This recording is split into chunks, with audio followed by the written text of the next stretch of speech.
by Sandy Young, who we appreciate very much. Sandy's agreeing to take on that very important role. Sandy, are you here? No, there you are. Okay, thank you, sir.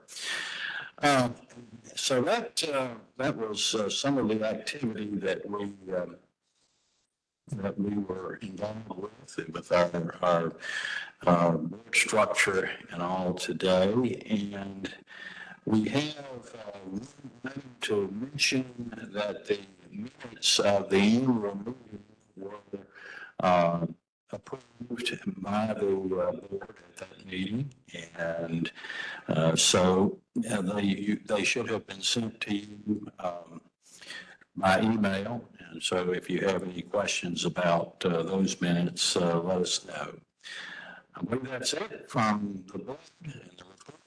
And going to turn it over now to Ellen. We have an excellent program lined up today with a topic: digital equity and accessibility, which the Alliance has been integrally involved with for several years now. And so we're going to have a great update on those activities and a little history. And Ellen, I'll turn it over to you.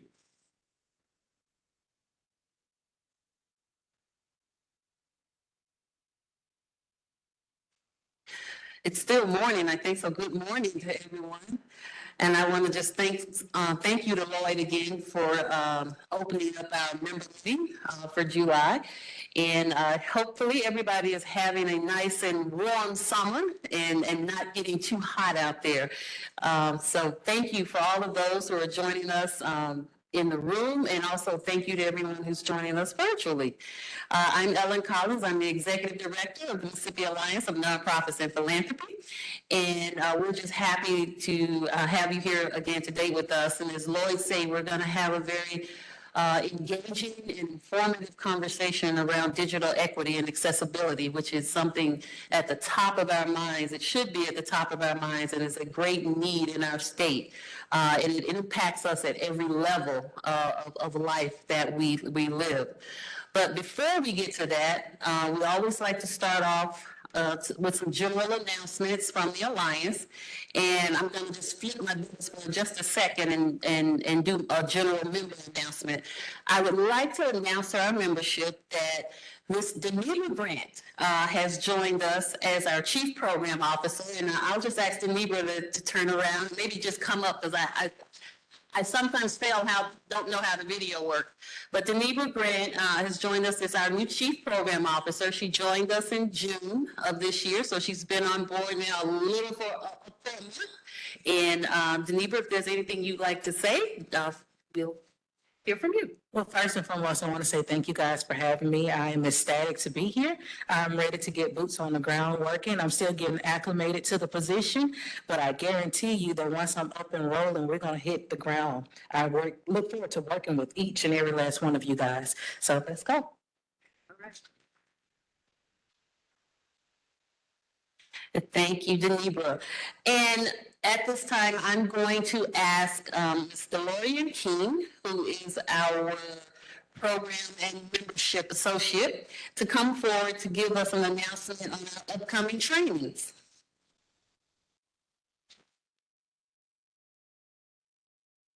Well, good morning, everyone. Again, I'm DeLorean King.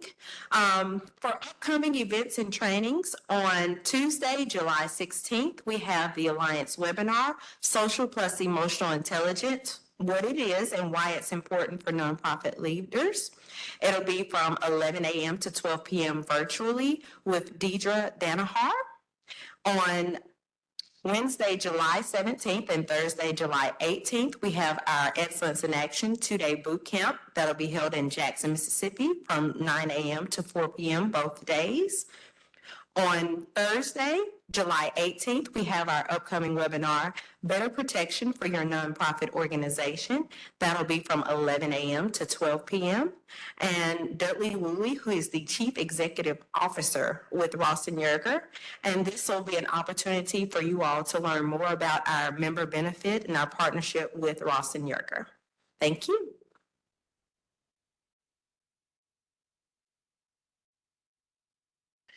Thank you, DeLorean. Hopefully that you all have heard something that is interesting to you, and you'll take part in our trainings that are coming up over the next month. As some of you may know, we've changed our structure a little bit. In the past, when we've had our member meeting, we would do member announcements and then break for lunch. But taking into account that we have virtual attendees, we've decided to change our structure and to just move through the agenda so that people are not left waiting for 30 minutes while others are eating. So we will be moving through our agenda in that way. We'll go into our program. And member announcements, we will say for the end. And we love to hear from our members and what's going on and what, great things that we can participate in with you. So please stay around, hang around with us until the end of our program, and we're going to pass the mic around so that everybody can do any announcements coming from their organizations. So at this point, we're going to move straight into our program. And I'm going to ask Jamie Raspberry, who is our Director of Policy and Strategic Partnerships, to come forward. And she will give an introduction on our documentary that's going to be premiered here today, and also an introduction of our panel guests who will come forward directly after that. So, Jamie? Thank you, Ellen, and I am so excited for y'all to be the very first to see this film that we have created to share the story of what's being done in Mississippi around digital equity and broadband access and deployment and all of the things that are included in that. So back in March, I think it was, and you're going to see familiar faces. You're going to hear from some key leaders within the broadband space that are in this room and going to be joining us in a panel discussion following the film.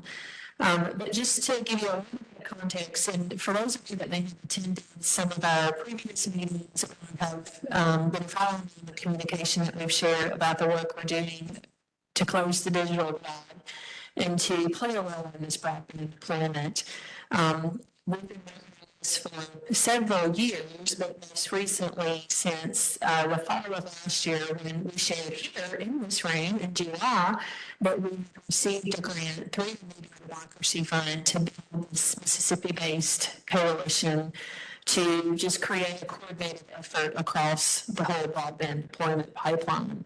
So we're thrilled to get to show a piece of the work that's being done and have a discussion after that. So without further ado, cue the film, and here it goes. And if we can down the box.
the lights back on. There we go. Okay.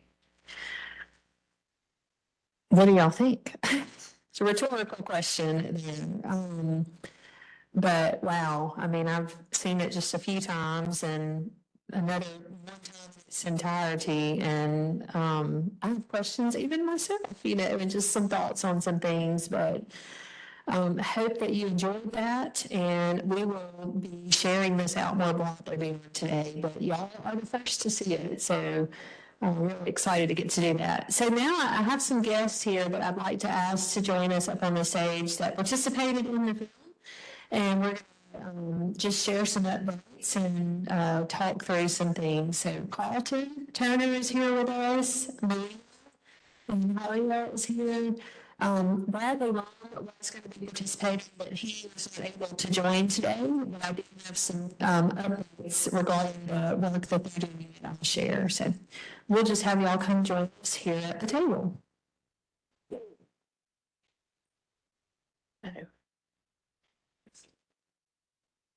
There we go. Okay. Got it. Well, stars have arrived. Thank you all first for participating with us. Thank you for being here today and the work that you're doing every day in your community and in your to overrun this. So we're just going to kind of toss through some questions here.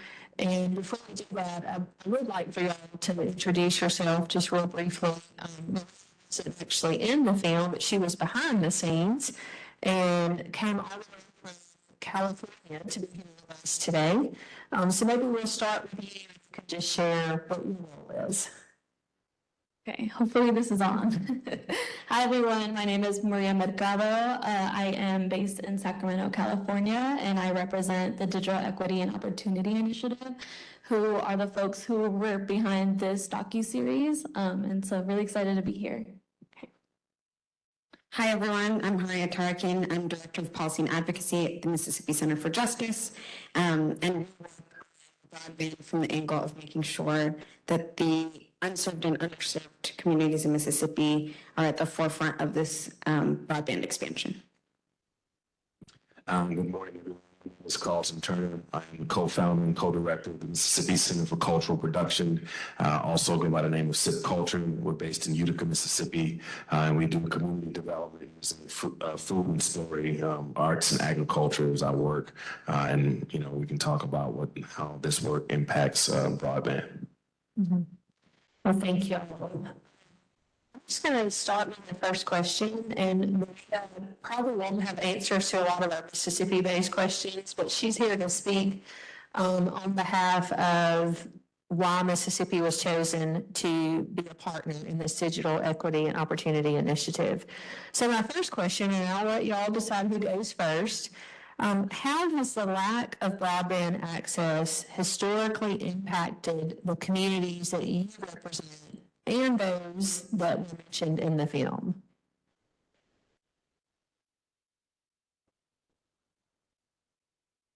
Yeah. All right. So I think, so much of it was said in the film. So much of our world is about being connected.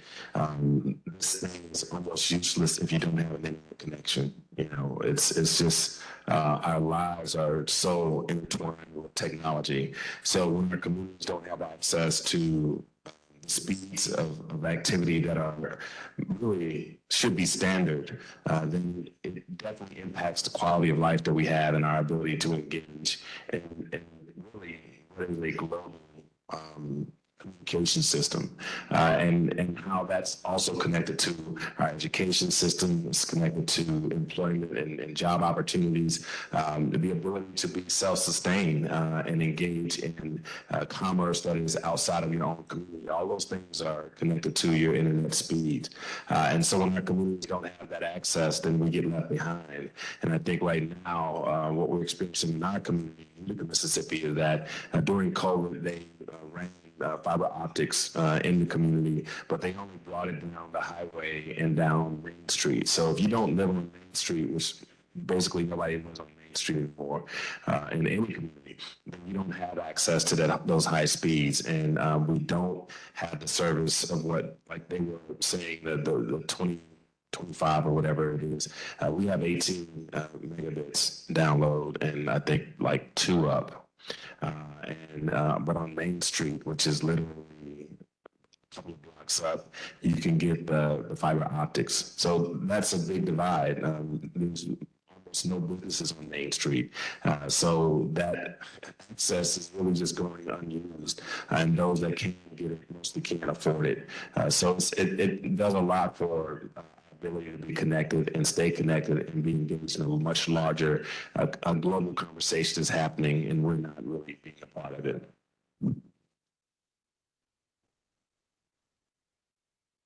Echoing the same issues, I mean, the Mississippi Center for Justice really got involved in broadband expansion after doing a COVID-19 study on education in Mississippi. And we heard about the devices for students, but what is a device if you aren't connected? And so we had found numerous examples of communities where they had the devices, but families didn't have internet in the home. So there was a mom, for example, that took her 3 kids every day to the parking lot of McDonald's and did online learning with 3 children in a minivan, full days in the parking lot. And that family was one of the families that actually participated in education for the years during COVID.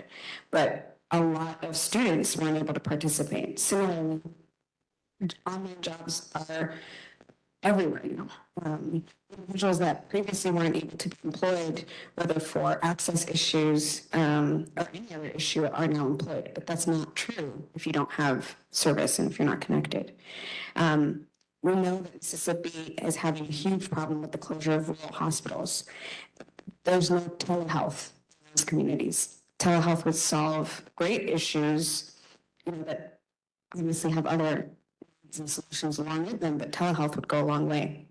Online banking isn't available in these communities. So we're really talking about issues that impact every single part of your living. The amount of time that it took for that mom to be in that parking lot. There's so many things that we can talk about for that individual, and not to mention how you can possibly pay attention with 3 students in a car, trying to do different grade levels of education in that car for an entire day in the sweltering heat. But it just, one example, you're thinking about their health, their education, their future, their economics, their money. Like, what does that look like for these communities? And if broadband isn't expanded in a responsible way where we are prioritizing unserved and underserved communities who are unserved and underserved for a reason, right? It is intentional. It's not unintentional that these communities don't have these services. But if we're able to flip that and actually service these communities, the state and the country and the world get better, right? Because you're introducing all of these people to a global economy that have not had access to it before. Thank you. Maria, I'm going to pivot over to you. And we know, I mean, even when I got here this morning, I was in the parking lot and I had no service on my cell phone. So I had to come in and find someone to give me a code to get on the Wi-Fi to be able to do some things on my device. And that's right here in the middle of Madison. So thinking about people that do live in our rural communities across the state that don't have access to be able to just use their device even. So Maria, I'd love for you to share how Mississippi got on the radar of this work and how the digital and maybe you can just start explaining what DEOI is and the partnership that you and your team have had with the Alliance to create and support this work. Yeah, so just for a little bit of context, the DOI supports 9 grantees in 7 states. And when we were selecting our grantees and reaching out to folks, we reached out for a couple of reasons, and a few of them were we were looking for folks who were really engaged on the ground and had a really strong network of folks who are interested in pursuing digital equity initiatives. And then just also the political climate of digital equity in that state. And then we continue to outline and reiterate really the need. And so we reached out to Jamie and the Alliance to kind of apply for the grant. And we've continued to see the amazing things that they've all done. And they've been a great supporter in providing technical assistance in a lot of different ways. So sometimes when we're sharing out communications or creating toolkits to respond to some of these plans and put comments together, they've been helping facilitate that for us. So talking about technology, like what are emerging technologies that are most promising? So we get broadband access completed. I think Sally said in 2028 is the goal for that. So once we get there, let's think about technology that has to exist for people and communities to be able to participate in a global economy and civic engagement. What do you see as the most promising thing around that? I think I'll probably leave that to the experts, but I can speak, at least on the DOI's end. For us, coalition building is huge, and getting folks on the same page and being able to run campaigns, I think, is paramount to creating a movement within the state and forming a united front in front of folks in the national space. And I know that there's people that aren't in the room today because they're attending a conference at the Art Museum called Spark something. So if you were planning on attending that, I appreciate you being here instead. And you know, AI is a term that is in everyday conversation now. I was just at the Mississippi Association of Colleges conference this week, and that was the theme of the conference, is talking about AI and emerging technology and how are we supporting our students? How are we supporting our communities to catch up to the technology that we're seeing? So I don't know if I can go to the next question if you want me to. Okay. So let's talk about the sustainability of deployment and access. So what are the challenges around sustainability for broadband expansion, and how can they be addressed? And how do we ensure that our communities are set up for long-term sustainability and success? I think affordability is going to be one of the biggest questions we have around sustainability. As the film talked about, and as we all know, there was a federal program that was giving individual subsidies to get connected, and that the money ran out. And you have to think about what it looks like to provide a service that is actually affordable for people. A lot of individuals and a lot of households still couldn't afford internet with the ACP program. But it is inherent and built into our systems, right? That our profit-making systems, that affordability is always going to be an issue. I think that there needs to be federal mandate statement, wherever it's coming from, to mandate affordability into these programs and into these rollouts to ensure sustainability for the long term. One of the issues with ACP is that households were able to get connected and now no longer are, right? And that's equally as terrible as not being connected in the first place. Individuals that were working before are now out of a job because of an affordability issue. We have this influx of money right now to work on the build out. I think affordability is a question that keeps coming up again and again. Even if we were to do the build out in the most amazing way possible and serve all of our unserved and underserved communities, will they be able to afford the internet service that comes to them? And that really rests with the internet service providers and what they choose to do, how they're related to do that, what competition looks like. There have been other state programs or federal programs that have come out for broadband expansion, and we know that in some of those situations, the money has not spent. There were some bad actors that applied for those funds but didn't build in those communities, and we believe, that some of that was an anti-competitive measure to get other service providers out of that area to make sure that they were the only ones serving that area.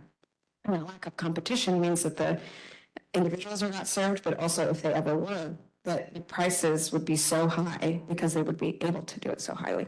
So we really need to have conversations around affordability that aren't just community-led conversations around the need for affordability, but true mandates and enforcement mechanisms to ensure that affordability is part of any state federal funding so that the build out really is tied to use. And Carlton, before you go, let me just add that we're starting to see some data coming in now, 2.5 months, 3 months beyond ACP being available. I just saw an article this week that gives some numbers to the number of families and households that were utilizing ACP and those that are no longer connected because that benefit has gone away. So we're continuing to kind of monitor that at the state level. We had over 220,000, I believe, families or households on that benefit. And so we're going to be tracking that to see how that's really impacting families across the state. Yeah, I think, we often want to talk about sustainability, but it's a very difficult concept to wrap your head around when the current infrastructure is so behind. Like we're playing catch up. So to talk about sustainability is offering or affording us the idea that we're already where we need to be or that we can get there. Technology moves so quickly. So what we're dealing with now, we have no idea what the next 10 years will bring us, and the amount of infrastructure that we will be building out that we say we will get to by the end of 2028 could possibly be obsolete in 2030, right? We don't know. So think about sustainability, and we're talking about technology and playing from behind is a really difficult concept to wrap my head around. When I think about the affordability of what we're, so many of these companies have gotten so much money to do things that they just have not done. And ultimately, the community, the consumer, are the ones who end up paying the price in the long run. We're paying the price now. We'll be paying the price later. Even when these systems are built out, we'll still have to pay for those systems, even though our taxpayer money and federal government is subsidizing the build out. So it's this profit-driven framework that keeps our communities behind the 8 ball and trying to catch up to what has already really surpassed us. So many communities have access to broadband. Our communities don't. It's the same thing as having electricity in your home, but your community down the road is still dealing with candlelight and kerosene. And so if you think about that in terms of a public utility, we're being left in the Stone Age while the rest of the country and the world is on a fast track. And those who have that access will be the communities that will have the wealth generation and be able to build out the future. So sustainability for my community is just trying to get to a point where we can feel comfortable in our own daily lives, not even thinking about what the advancement of that may look like when technology is available. We're going to finish off with one more question, and then we have another guest here that's going to come and give some updates. But I'd like to start with Maria, since you're not the Mississippi-based person, but to continue to support the work that the Alliance is doing, what is your vision for the future of broadband in Mississippi? And if you could change today to improve that, what would it be? Yeah, I think for me, as we were thinking about the sustainability question, for me, the most important thing would be just to provide capacity to the advocacy organizations that are coalescing around digital equity. For me, I think even as we start to talk about these mandates and making sure that affordability is paramount, folks still don't have the knowledge to be able to interact with the internet. And so those digital literacy programs are going to be important. And I think definitely capacity for carrying those out will be huge. And then as far as my vision, it would be, I think what was mentioned in the docuseries would just be for the Alliance to create this statewide coalition where folks are able to collaborate on ideas, share resources, and ultimately advocate at the national level. My answer is going to be very lofty. But I think what I would want to see is I would want to see a program that truly prioritized small communities and municipalities and then prioritized unserved and underserved communities. Let's what we pretend to have on paper, but not what we have in reality. And part of that is even looking at how much it takes to apply for the funding is so arduous that it is very hard to imagine smaller communities being able to apply for this funding. That's something that is in the hands of individuals to solve and could be solved. And so that would be my hope, it would be to change that, to make it less arduous, and to make sure that the build out starts with the unserved, underserved, and goes on, and that we're defining those in an honest way. I think equity and justice is at the center of the way I think about the future and what I would like to see. And I'll give a very concrete example.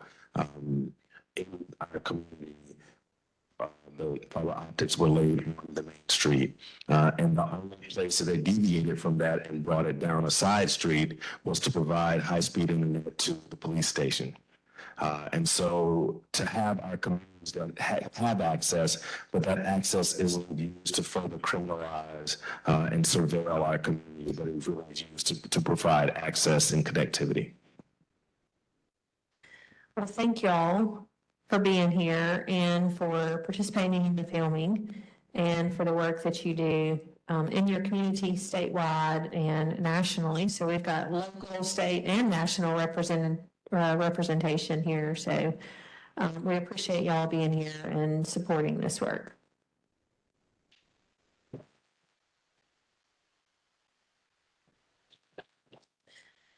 Well, next, we have another guest that's here to join us today, and Ellen is going to come up and we're going to have some updates and some Q&A around the upcoming challenge process. So Sally Bodie is here. She is the director of our state broadband office.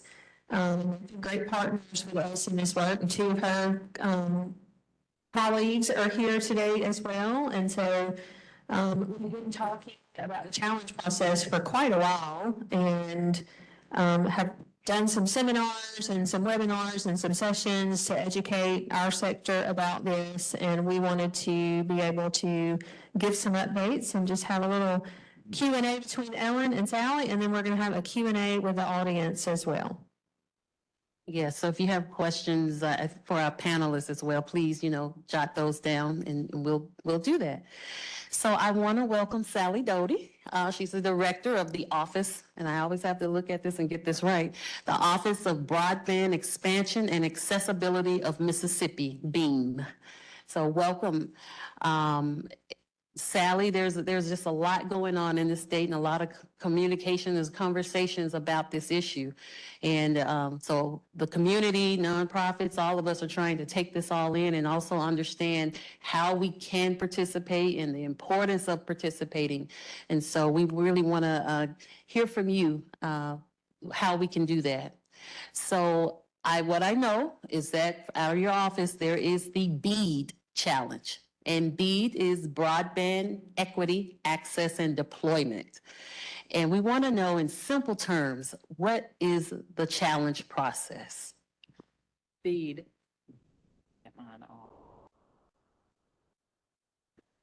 So BEAD, as I believe most everyone is aware, is the funding stream, is the federal grant that has allocated $1.2 billion to Mississippi to reach every unserved and underserved location.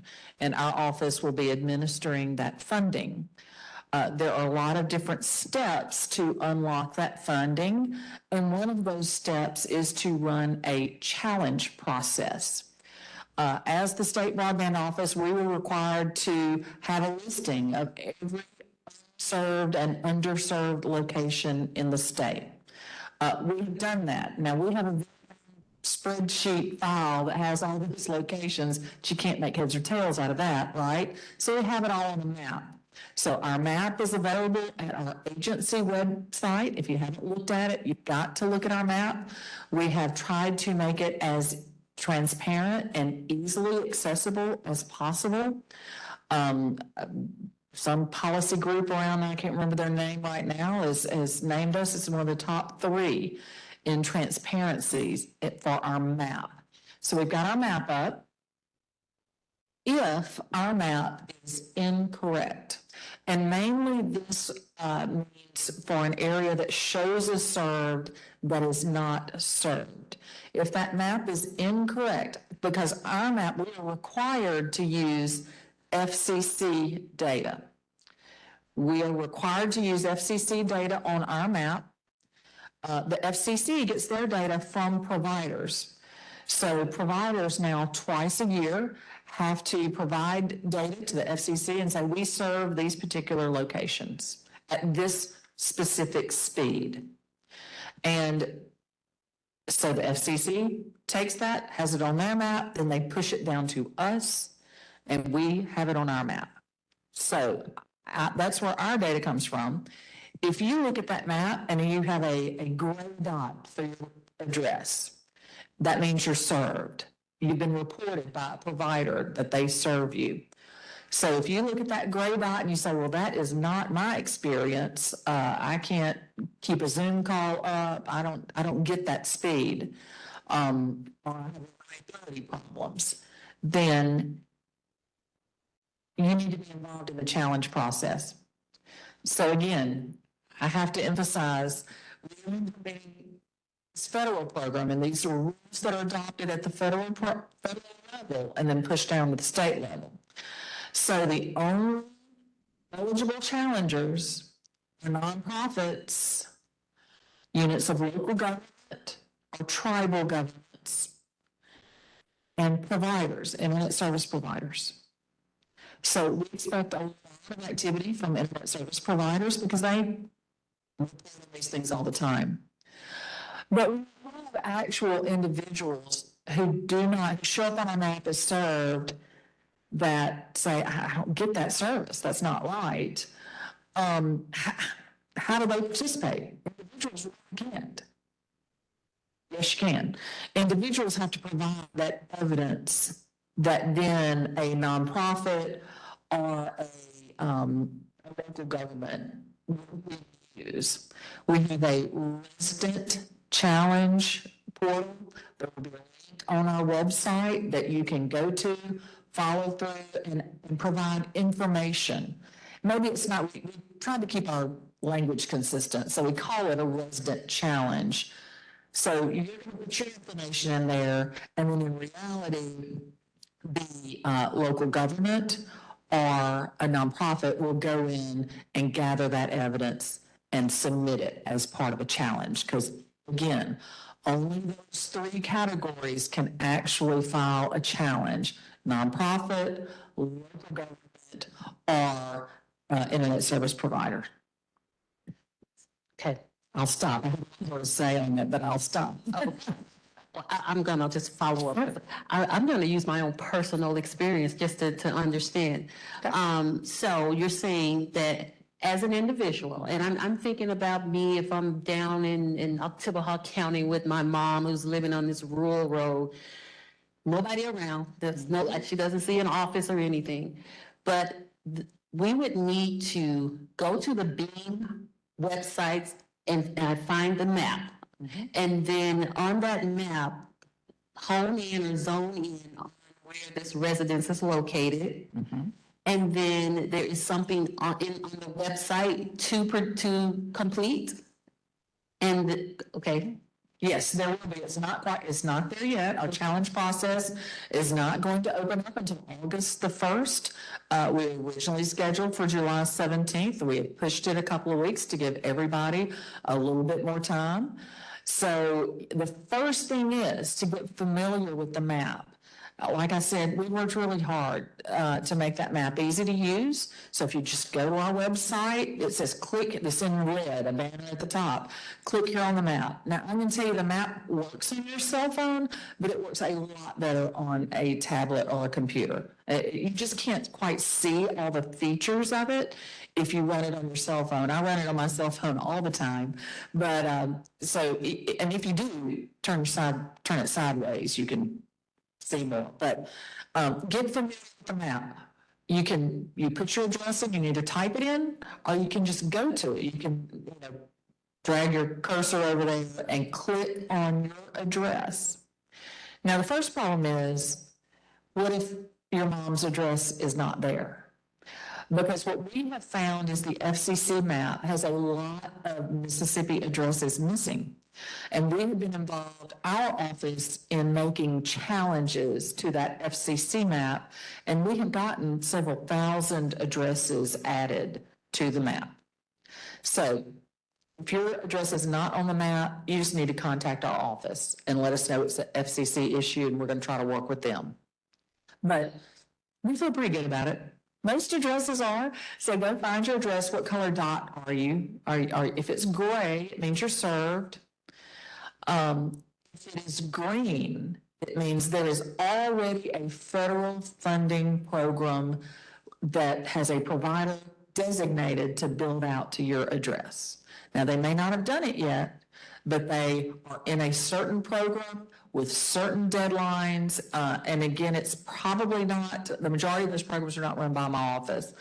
We are running one program, but the majority of that is a Rural Digital Opportunity Fund run by the FCC, or Reconnect, which is run by USDA. So a lot of Mississippi shows up as green, so there's already money coming, and I can't do money on top of it. So green, you don't need to challenge it. That's more of a provider challenge. Green, you don't need to challenge it. If you are red, it means you are red or pink. It means you're unserved. Some of us call it pink. I think it's red. If it's red, it's unserved. It's unserved. If you show up as red, your location is going to be counted and going to be in one of these project areas for build out under B. So if you're red, we got you. If you are blue, which is underserved, same thing. If you are blue, underserved, we know that on the map, we're including you in our counts, you will be included in a project area for build out under BEAD. The challenge comes in when our map says you're served, but the actual experience is, no, I'm not. That's when this challenge process is so important. Gotcha. So you say the challenge process starts August 1st. How long will it be open? So the challenge process is open for challenges for 1 month. So 1 month. Then there will be a rebuttal process for providers. And then we have a month, our office does, to adjudicate those challenges. And we're in the middle of a complicated procurement process right now. If any of you work for the state, you understand my pain here. But a complicated process and necessary process to get a third-party adjudicator in who's going to look at all of these. So the challenge window really is that 1 month, but the majority of challenges are based on speed. We get lower speeds, right? Served is defined as 100 down, 20 up. If you want to run a speed test, you can go ahead and do that now. That's what these challenges are based on usually, is speed tests. So if you can do some of that now, and that goes ahead and gets your evidence in there as a resident, it gets your evidence in. So if your mom, she shows up as gray on the map, and she says, my TV spins, I can't keep a Zoom call going, there's a problem. So you want to go run a speed test, and you can see that at our website as well, beam.ms.gov. It's right there. There's a banner that says, take the speed test. Click on the speed test. Now, you've got to know a few things as you take that speed test. You got to know what kind of speeds you're supposed to have. So I would tell your mom, who's your provider now? I need a copy of the bill. Look at the copy of the bill. See what you're really paying for. I'll tell you, I had no idea what speed I was paying for. So you might need to, maybe even call the provider. Say, what am I supposed to be getting? And I know that's a lot of work. I didn't make these rules. By these rules, it's a lot of work. So you got to have your bill. You're going to need your bill, know what speed you're paying for, run the speed test. And if the speed test comes back and says you're served, there might be a problem with some of your equipment. It really might be. There might be something else to investigate. But the speed test that we have for the state of Mississippi runs three different tests. There's some, you know, commercial tests out there. We run all of them. We paid for and run all of them combined together. So it's Ookla, MLab, which is really Google, I think, and then Cloudflare, which is another one. We run all three of those tests all together as one, and then we show your result. So your result pops up, and it will either say served, unserved, underserved. What you want to do is download that. I know another step. Download that on your computer or your iPad, your phone, wherever. Download it. You have to have 3 speed tests for a challenge. So 2 of those speed tests can be done before the August 1 opening. They can be done right now. 2 of those can be done right now. 1 has to be done during that August period. Because we know how complicated this is and small units of government who probably have the most problems cannot, they're trying to keep the grass cut and the water on, right? They have enough things to do. So we have contracted with the planning and development districts around the state to assist local governments in these challenges. We have met with them, trained them to look at the map, see where there may be problem areas. So if you, and I would think they would probably be able to assist any nonprofit as well. So we would encourage you to reach out to the planning and development districts. You lead right into my next question.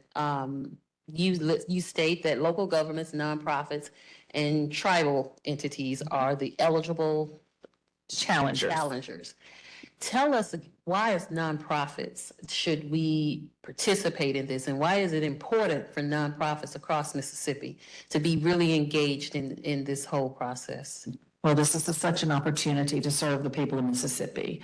And, unless an area is challenged, if we show it as served on the big challenge map, we cannot include it in an area for funding or build out. We can't. Program rules will not allow us. So we need all the help we can to determine where those areas may be and to have a good challenge process. There are some national nonprofits who are involved in this as well, but I will tell you, no one knows Mississippi like those of us who live here. And I will tell you, that's my office staff. We have 6 state workers, 2 contractual workers, and we're all from different, most of us, except maybe one, rural areas in Mississippi. And that has been so helpful because, if I need some information about, Sugarlock, I have somebody I can call to. We have Angel who grew up in the Delta. I grew up in central Mississippi, so having that local touch and knowing those communities is extremely helpful. And that's what you all do. How can a nonprofit become engaged? If someone out there is interested, I'm hearing this and I want to get active and make sure that our community, participates in this. Are there some concrete examples or steps that a nonprofit can do? Number 1, go to the map. What area are you concerned about? Go to the map. If it's green, funding is coming. If it's red, funding is coming. If it's blue, funding is coming. But if it is gray and that's not your experience, then if you as a nonprofit want to take this on, it would be wonderful. Call our office. We'll be glad to work with you, help you, point you towards resources. We have a webinar already for the resident challenge already, I believe, up on our website. We're recording one for the actual challengers today. It should be up shortly. We have a resource guide. We have a lot of different resources if you are a nonprofit that want to participate in the challenge process. Okay, thank you. Yes. We want to open up for questions from the audience now. And I think I have the microphone. I asked one of my team members to come and pass this around.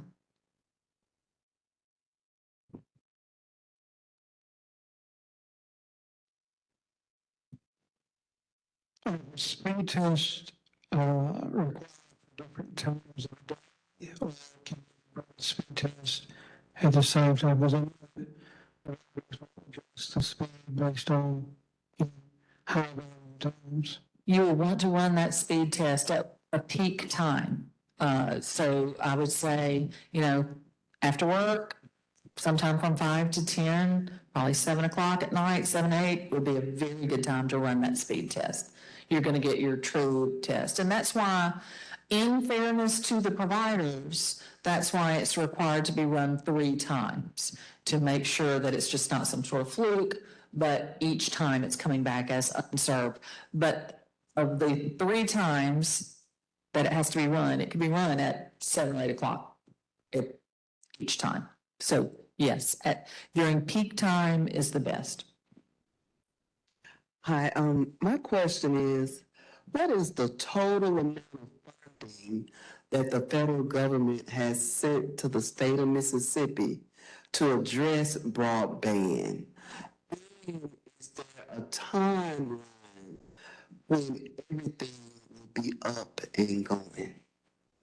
There is a timeline, and for this particular program, we received information about how much funding we would get. Last June, we received our allocation. There is no money sitting in our bank account for the state of Mississippi, no money. But we know that we've been designated $1.2 billion. There will be a grant program to grant out this money. We have all of the rules of that already in our initial proposal. It's on our website too. All of the bid information is there. We continue to work on our timeline. We've been waiting on some approvals, and in fact, we are waiting on the final approval of our initial proposal. So once we have that, then we can more fully flesh out our timelines. Right now, kind of what we're thinking tentatively is we run a challenge process. We should be done with that by the end of I don't bring the timeline with me, but this fall, okay? Mid-fall, we should be through. We have to submit those results to the feds. Then we draw our project areas, and we're going to base the project areas on supervisor districts in Mississippi. We might combine some, because if one supervisor district only has 10 locations and the one next door has 200, we're just going to combine that into one area. So we will be involved with some technical experts to draw those project areas. We are going to ask for letters of intent from providers to kind of see what kind of interest we're going to have and see if there are areas of the state that no one's interested in. Because the providers are looking at this from a business perspective, right? Does it make financial sense for me to go in here even if I get additional federal funding? So there may be some areas that we don't have a provider. And so in that instance, our office might redraw that project area or seek to find the provider that is adjacent, try to find somebody to come in that area. Then we will open up the actual application process. Right now, we plan to open it up, I think it's within the first 2 weeks of January. Those will be scored. The rubric for that scoring is already out in our initial proposal, volume 2. It's on our website, so the scoring is already out there. For those providers, we'll score those and then award based on the scores. Yes, ma'am. I can hear you, and I'll repeat your question.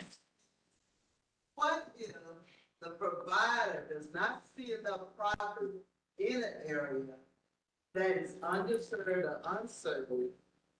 What is the option for that particular area?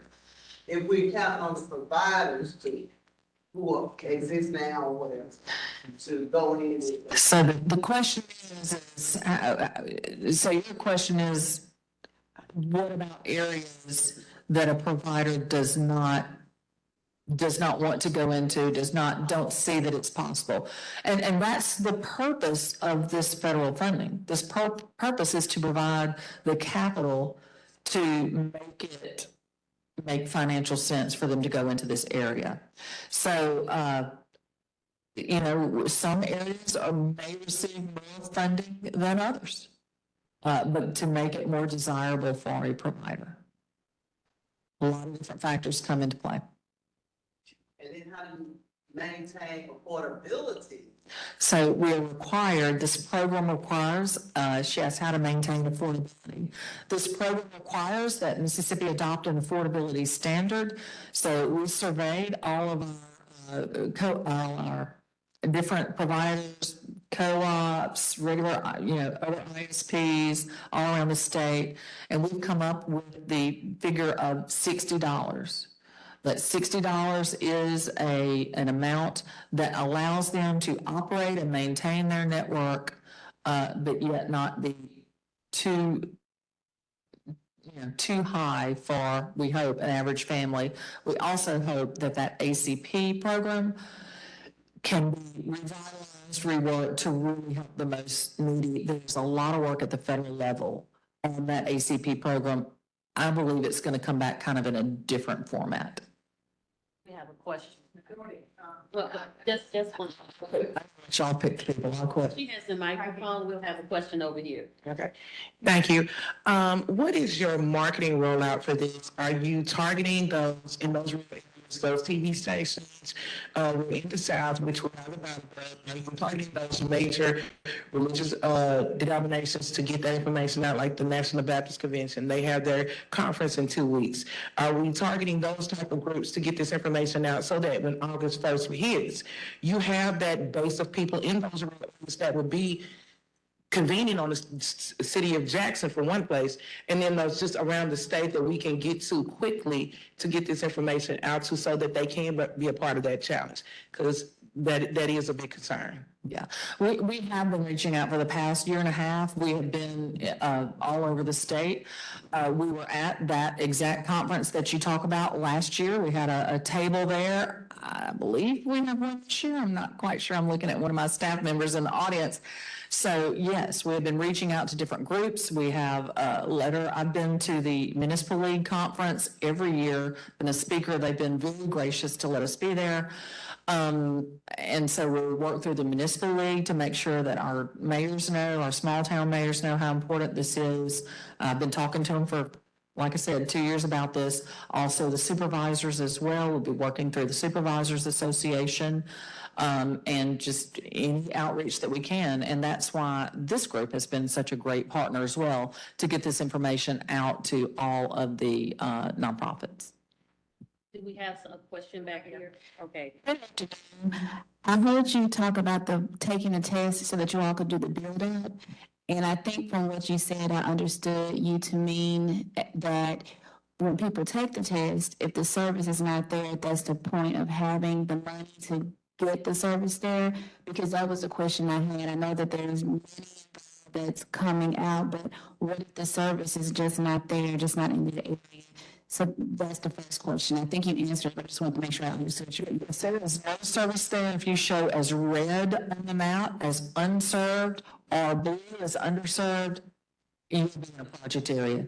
It'll be coming. This money will go to you. And my last question, is there any way to speed up the process? I know you mentioned that there's a plan to have complete coverage by a certain time, but is there any way to speed that up? We're trying. We have some other grant funding as well. We have the Capital Projects Fund, some ARPA funding, and we have put some deadlines on that. Regardless, deadlines earlier than the end of the period of performance for the grant. So we are trying to do that. We are in conversations with NTIA, is the federal agency that oversees all of this funding.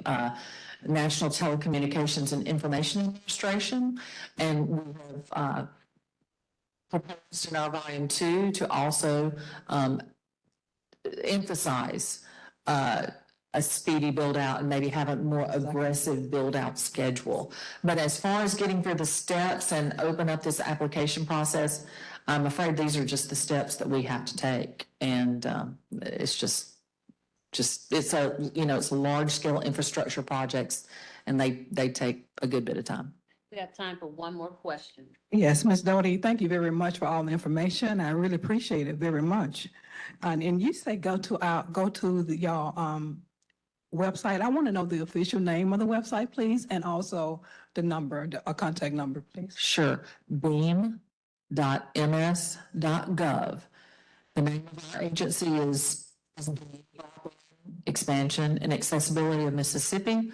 We work underneath the Department of Finance and Administration. So if you just Google Mississippi, it's going to go to our website. So, but it's beam.ms.gov. What was your other question? A phone number? Yes. Oh, I don't know if let's see. I don't know the phone number, but let me tell you the best way, and certainly we stay on the phone all day. Our phone number's on our website. 359. Some cards, we have cards. The best way to submit a question to us is to email us, info@beam.ms.gov. info@beam.ms.gov. We check it every morning and respond to you. Thank you. I saw one hand, and that would have to be our last question. I'll stick around for a few questions too, after we convene the large group. Thank you for this work, and thank you for this presentation today. The Alliance has been really good. My question is, when these challenges are made, are there indicators or fields within the survey that would indicate the number of household, the number of individuals in the household? I'm on the South with the Children's Foundation, so my question is focused on school-aged children in these households. Someone gave the example earlier. COVID is obviously still happening in some places. So when I think about the elderly who, are in need of telehealth, et cetera. So I'm just wondering about any information that could be more tailored to really determine the specificity of the needs. So while the speed test is running, it takes a minute. Maybe if you have a slow speed, it might take 2 minutes, right? 2 or 3 minutes. There are a series of survey questions that come on the screen. And so we do ask for that information. Yes. Wrap up. No, go. I'm sorry. Thank you, Sally, for being here today and answering questions. And she said she'll hang around afterwards to take a few more questions. And this is a very important topic, and I know everybody's trying to understand it. It's a lot of technical knowledge and terms that you have to, digest. So we appreciate you being here so much. So let's just give her a hand.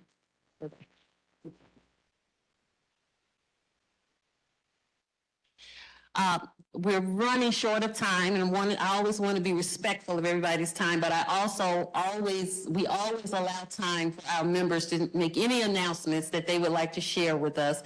So if there are anybody in the audience that has anything they'd like to share, please raise your hand, and Melissa will bring you a mic. No information to share this time? I can't believe, there's one person.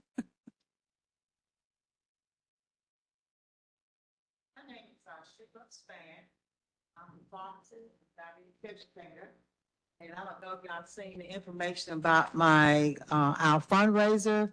We have a pickleball family event at the pickleball place off of Legal Drive, July 27th from 8 a.m. to 2 p.m. We have several of the TV personalities that are going to be playing exhibition games. So it's free. It's $10 to watch. If you like to play if you never played before, you can still sign up. Even if you have played, you still can sign up. The website is, I got some flyers to pass out. You can, I leave them I can leave at the table. My website is 411diabetes.net, 411diabetes.net, and my biggest concerns with patients who have diabetes and who are at risk for diabetes. So visit my page. If you know somebody have diabetes and need help, that's what we do at our center. My clinic is located at 156 River Oaks Drive in Canton, Mississippi. Thank you. Is there anyone else? Got people. Oh, yes, ma'am. Thank you. Hello, everybody. I'm with Bridge Leadership Initiative. One of our major partners is the Bridge Church, who is hosting an AI training tomorrow, just to educate everybody on the new technology so we stay ahead. So that's going to be tomorrow at the Bridge Church. There is registration if anybody would like to attend. It's at jacksonbridge.church. So. Where is that located? It's in Pearl, Mississippi. So right on Country Place Parkway, and then all the information on the site. I can. And I know there may have been some folks who had questions for our panelists as well. I think they are hanging around as well and will be available to take any questions as well. So we want to be very respectful of your time, especially those who are joining us online. We do have lunch for those who have joined us here in person. So please stay afterwards and have lunch with us. We'll be here to answer any questions for you. And once again, we just so thank you for joining us for our member meeting. We would not be Alliance. We could not do our work without your support. We're here to serve you in the sector in the state. So thank you again. For those of you traveling home, please have safe travels. Thank you.